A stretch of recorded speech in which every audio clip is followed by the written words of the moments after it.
Hello guys, welcome back to our channel simplified study official. तो guys, आज की video में हम पढ़ने वाले हैं फाइनेंशियल मार्केट एंड सर्विसेज की बुक से चैप्टर कैपिटल मार्केट। इसमें हम प्राइमरी मार्केट भी पढ़ने वाले हैं। शुरू करते हैं। कैपिटल मार्केट सबसे पहले देखेंगे क्या होता है। बट गाइस, वीडियो को स्टार्ट करने से पहले मैं आप सभी को बताना चाहूँगी कि डिस्क्रिप्शन में मैंने लिंक दे दिया है फाइनेंशियल मार्केट एंड सर्विसेज की फुल प्लेलिस्ट का, जिसमें आपको सारे चैप्टर्स एंड टॉपिक्स मिल जाएंगे। So without wasting our time, let's start the video. तो गाइस, कैपिटल मार्केट को सिक्योरिटी मार्केट भी बोला जाता है। और ये कैपिटल मार्केट या फिर सिक्योरिटी मार्केट एक ऐसा इंस्ट्रूमेंटल अरेंजमेंट होता है जिसमें बोरोइंग एंड लेंडिंग कर सकते हैं हम लॉन्ग टर्म फंड्स की। ठीक है, मतलब इसमें हम फंड्स को बोरो कर सकते हैं, लेंड कर सकते हैं। और ये मार्केट बेसिकली क्या होती है, लॉन्ग टर्म नेचर की होती है। अब देखते हैं क्या क्या करैक्टरिस्टिक्स हैं इसके। नंबर 1 है important component of financial system. जो कैपिटल मार्केट है ये कह सकते हैं one of the most important segment है इंडियन फाइनेंशियल सिस्टम का, क्योंकि ये एक ऐसी मार्केट है जिसमें फाइनेंशियल एसेट्स हैं वो लॉन्ग टर्म के लिए यहाँ पे यूज़ किए जाते हैं। और इसमें कह सकते हो जिनकी जो इसमें वो सिक्योरिटीज़ आ जाती हैं जिनकी लॉन्ग टर्म मेच्योरिटी होती है, जैसे कि 1 साल से ज़्यादा जिसकी टर्म एसेट की मेच्योरिटी होगी, वो हमारी कैपिटल मार्केट में एसेट्स आते हैं। नेक्स्ट है market for long term funds. ये ऐसी मार्केट है जिसमें आपको कंपनीज जो रिक्वायरमेंट्स हैं, अगर उनको लॉन्ग टर्म फंड्स की रिक्वायरमेंट है तो वो कैपिटल मार्केट से उन रिक्वायरमेंट्स को पूरी कर सकते हैं। नेक्स्ट है facilitates borrowing and lending of fund. Capital market में हम क्या कर सकते हैं, बोरोइंग कर सकते हैं, लेंड कर सकते हैं फंड्स को लॉन्ग टर्म के लिए। Helps in raising capital. ये हमारी हेल्प करती हैं कैपिटल मार्केट, जिसमें हम अपनी जो मनी कैपिटल है लॉन्ग टर्म नेचर के लिए, लॉन्ग टर्म इन्वेस्टमेंट के लिए हम उसे क्या कर सकते हैं, रेज कर सकते हैं। Next involves both individual and institutional investors. ये ऐसी मार्केट है जिसमें आपको number of individual and institutions मिल जाएंगे, जहाँ यहाँ पे सप्लाई एंड डिमांड कर रहे हैं किसकी, लॉन्ग टर्म कैपिटल फंड्स की। नेक्स्ट है meet demand and supply of long term capital. अब जो ये कैपिटल मार्केट है ये क्या करती है, डिमांड को पूरा करती है, जो सप्लाई एंड डिमांड होती है लॉन्ग टर्म कैपिटल की मार्केट में। नेक्स्ट है इस टॉपिक ऑब्जेक्टिव्स एंड इम्पोर्टेंस। क्या क्या ऑब्जेक्टिव्स एंड इम्पोर्टेंस है हमारी कैपिटल मार्केट की। तो गाइस, ये एक एफिशिएंट जो कैपिटल मार्केट है हमारी, ये एफिशिएंसी लाती है हमारी इकोनॉमी में, क्योंकि ये हमें लॉन्ग टर्म जो फंड्स की रिक्वायरमेंट्स हैं, बोरोवर्स एंड लेंडर्स इसमें क्या करते हैं, टेक पार्ट लेते हैं कैपिटल मार्केट में, एंड जिनको नीड होती है लॉन्ग टर्म फंड्स की, बोरोवर जो है एंड लेंडर्स एक दूसरे को फंड्स यहाँ पे क्या करते हैं, ट्रांसफ़र करते हैं। तो गाइस, जो हमारी कैपिटल मार्केट है ये इंश्योर करती है कि बेस्ट जो कोऑर्डिनेशन है एंड बैलेंस बना रहे सेविंग के फ्लो में, एक हैंड से लेके दूसरे हैंड तक।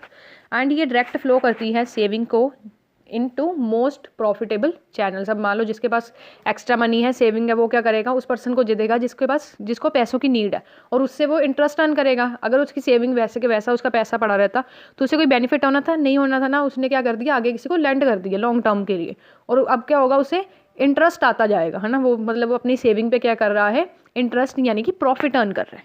ठीक है, तो बेसिकली यही इसके ऑब्जेक्टिव है। एंड जो कैपिटल मार्केट की अगर इम्पोर्टेंस की बात करें तो कैपिटल मार्केट कह सकते हैं एक फाइनेंस के रूप में काम करती है। एक ये कैपिटल मार्केट है, ये फाइनेंस अवेलेबल कराती है रीजनेबल रेट ऑफ रिटर्न में। एंड इससे क्या होता है, दोनों बोरोवर एंड लेंडर दोनों का क्या होता है, फ़ायदा होता है। जो पैसे लेंड कर रहा है किसी को, उसको इंटरेस्ट मिलेगा, एंड दूसरे पर्सन को जिसको नीड थी उसे फाइनेंस अवेलेबल हो जाएगी। ठीक है, नेक्स्ट है फंक्शंस ऑफ कैपिटल मार्केट। क्या क्या फंक्शंस हैं कैपिटल मार्केट के। फर्स्ट है help in capital formation. Capital market काफ़ी ज़्यादा इंपॉर्टेंट रोल प्ले करती है मोबिलाइजेशन ऑफ सेविंग। जैसे मैंने आपको कहा, अगर मान लो किसी के पास पैसा पड़ा है, ठीक है, अगर वैसे पैसा पड़ा रहेगा तो आपको अगर आप बैंक में भी रखोगे तो इतना भी इंटरेस्ट आपको नहीं आएगा। वही अगर आप किसी को लेंड करते हो आगे, ठीक है, आप उससे हाई इंटरेस्ट चार्ज कर सकते हो, जिससे आपको कह सकते हो कि रेगुलर इनकम आपकी हो जाती है कि मुझे हर महीने इतना इंटरेस्ट, इतना पैसा इंस्टॉलमेंट के रूप में आना ही आना है। तो एक तरह का आपका प्रॉफिट बन जाता है। नेक्स्ट है act as link between saver and investor. Capital market एक इंपॉर्टेंट लिंक बन जाता है सेवर एंड इन्वेस्टर के बीच में। अब जो सेवर है वो लेंडर्स होते हैं फंड को, है ना, मतलब जिनके पास पैसा होता है वो आगे लेंड करते हैं, और जो इन्वेस्टर है वो बोरोवर हैं फंड के। ठीक है, एंड मतलब एक लिंक बन जाता है। सेवर जो होता है वो अपना पैसे को क्या करता है, किसके तक पहुँचाता है, इन्वेस्टर तक थ्रू कैपिटल मार्केट। नेक्स्ट है help in increasing national income. अब जो फंड्स हैं कैपिटल मार्केट में इंडिविजुअल से फाइनेंशियल इंटरमीडिएट्स में जो जा रहे हैं, ठीक है, एंड इससे क्या होगा, ट्रांसफ़र होंगे फंड्स अच्छी तरीके से, प्रॉफिटेबिलिटी एंड प्रोडक्टिविटी बढ़ेगी हमारी इकोनॉमी की, जिससे नेशनल इनकम ऑटोमेटिकली क्या होगी, इंक्रीज होगी।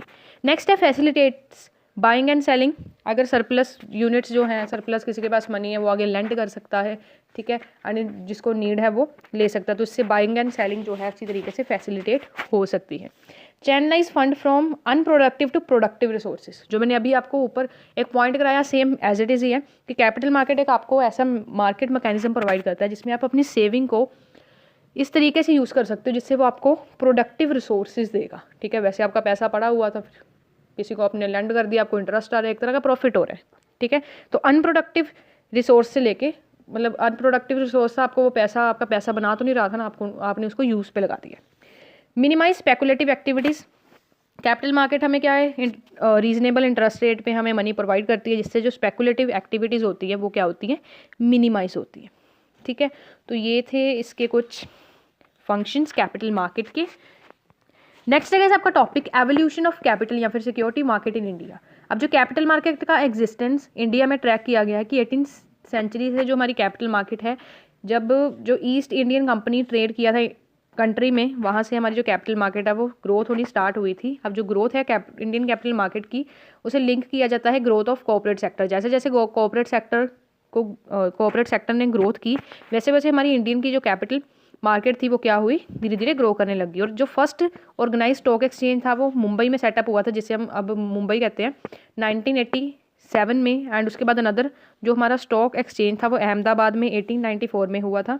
एंड इसके बाद धीरे धीरे और भी स्टॉक एक्सचेंजेस हमारी इंडिया में क्या होने लग गए थे, इस्टेब्लिश होने लग गए थे। अब जो कैपिटल मार्केट थी इंडिया की, वो ना ज़्यादा ऑर्गेनाइज थी और ना ज़्यादा वेल डेवलप्ड थी प्री इंडिपेंडेंस पीरियड की अगर हम बात करें, क्योंकि ब्रिटिश गवर्नमेंट हमारी इकोनॉमिक डेवलपमेंट वो नहीं चाहती थी कि इंडिया की जो डेवलपमेंट अच्छी तरीके से हो पाए। तो कैपिटल इशू को कंट्रोल करने के लिए इंडिया ने इंट्रोड्यूस किया फर्स्ट टाइम 1943 में एक ऐसा रूल बनाया, डिफेंस ऑफ इंडिया एक्ट 1939, जिसके थ्रू टाइम टू टाइम जो है रेगुलेशन बनाई जाए ताकि जो कैपिटल मार्केट है इसमें कैपिटल इशू कंट्रोल एक्ट 1947 भी किया गया, ठीक है। एंड सिक्योरिटीज कॉन्ट्रैक्ट एक्ट भी पास किया गया 1956 में, ताकि जो वर्किंग है स्टॉक एक्सचेंज की इंडिया में अच्छी तरीके से होती रहे। एंड उसके बाद जो इंडिपेंडेंस के बाद जो साइज़ जो था कैपिटल मार्केट का वो अभी भी स्मॉल था, ठीक है। धीरे धीरे ग्रोथ हो रही थी पर इतनी नहीं हो रही थी कि हमारा जो कह सकते हो कि कैपिटल मार्केट है वो अच्छी तरीके से डेवलप्ड हो जाए, ठीक है। फिर धीरे धीरे धीरे और सारी लिबरलाइजेशन आई, ग्लोबलाइजेशन आई। 1980 में जो मोस्ट इंपॉर्टेंट ईयर्स थे ग्रोथ के कैपिटल मार्केट के, मतलब 1990s के बाद जो हमारी कैपिटल मार्केट है इंडिया की, वो धीरे धीरे क्या होने लग गई, ग्रो होने लग गई। एंड गाइस इस टाइम में कैपिटल मार्केट में काफ़ी ज़्यादा स्कैम्स होने लग गए थे। कंपनीज ने अपनी 1000 करोड़ रुपीज़ की कह सकते हो कैपिटल जो थी वो रेस की थी पब्लिक से। तो ये धीरे धीरे 1992 में भी बिगेस्ट स्कैम हो रहे थे बैंकर्स के साथ। उसके बाद सिक्योरिटी सेबी को इंट्रोड्यूस किया गया था, securities and exchange board of India को 1992 में। वो इसलिए किया गया था, जैसे मैंने आपको कहा 1990 में काफ़ी सारे स्कैम्स हो रहे थे हमारे इन्वेस्टर्स के साथ, उनको प्रोटेक्ट करने के लिए 1992 में सेबी को इंट्रोड्यूस किया गया ताकि जो ये सारे इन्वेस्टर्स के खिलाफ या मैनिपुलेशन हो रही है उसे कम किया जाए, ठीक है। नेक्स्ट है structure of Indian capital market. Indian capital market का क्या स्ट्रक्चर है? बेसिकली इंडियन कैपिटल मार्केट दो पार्ट्स में डिवाइड है, ऑर्गेनाइज्ड एंड अनऑर्गेनाइज्ड, ठीक है। तो अगर हम बात करें स्ट्रक्चर की कैपिटल मार्केट की, जो सोर्सेज ऑफ डिमांड है एंड सप्लाई है लॉन्ग टर्म कैपिटल की, यहाँ पे बेसिकली वही देखी जाती है कैपिटल मार्केट। जैसे मैंने आपको कहा यहाँ पे supply and demand long term capital की होती है। एंड ऑर्गेनाइज जो सेक्टर है कैपिटल मार्केट का, वो डिमांड करता है लॉन्ग टर्म कैपिटल, ठीक है, कॉर्पोरेट एंटरप्राइजेस से, पब्लिक एंटरप्राइजेस से and government and semi government enterprises से, ठीक है।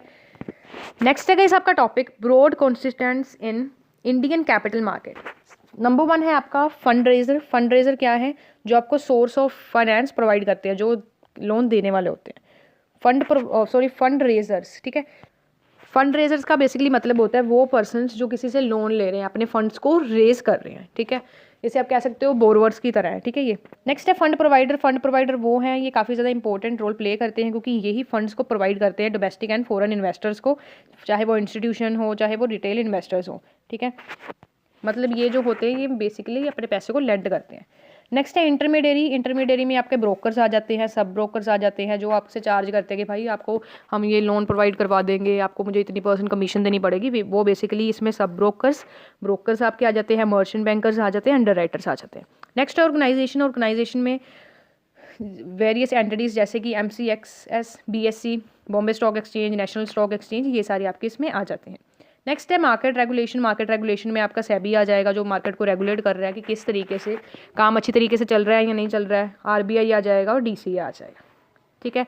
नेक्स्ट है participants in capital market. Capital market के कौन कौन से पार्टिसिपेंट्स हैं? सेबी हो गया, आरबीआई, डीसीए, ठीक है, depository, stock exchanges, portfolio managers, custodian, ये प्राइमरी डीलर्स हो गए, मर्चेंट बैंकर्स हो गए। मर्चेंट बैंकिंग पे भी मैंने वीडियो बना रखी है जिसका लिंक आपको डिस्क्रिप्शन में मिल जाएगा। तो ये सारी चीज़ें इसमें आ जाती हैं, ठीक है। तो अभी तक हमने कैपिटल मार्केट का टॉपिक है ये पढ़ा है। नेक्स्ट हमारा जो टॉपिक है वो है न्यू इशू मार्केट और प्राइमरी मार्केट, वो हम नेक्स्ट वीडियो में पढ़ेंगे, ठीक है। क्योंकि ये चैप्टर थोड़ा बड़ा है तो मैं इसको 2-3 पार्ट्स में डिवाइड करके मैं इसकी वीडियो आपको अपलोड करूँगी, ठीक है। नेक्स्ट पार्ट हम प्राइमरी मार्केट नेक्स्ट वीडियो में स्टार्ट करेंगे। होप सो वीडियो अच्छी लगी होगी। अगर वीडियो अच्छी लगी हो तो प्लीज़ चैनल को सब्सक्राइब कर सकते हो, सुपर थैंक्स बाय कर सकते हो, और हमारे चैनल को ज्वाइन करना एंड सब्सक्राइब करना बिल्कुल मत भूलना। So thanks for watching this video guys.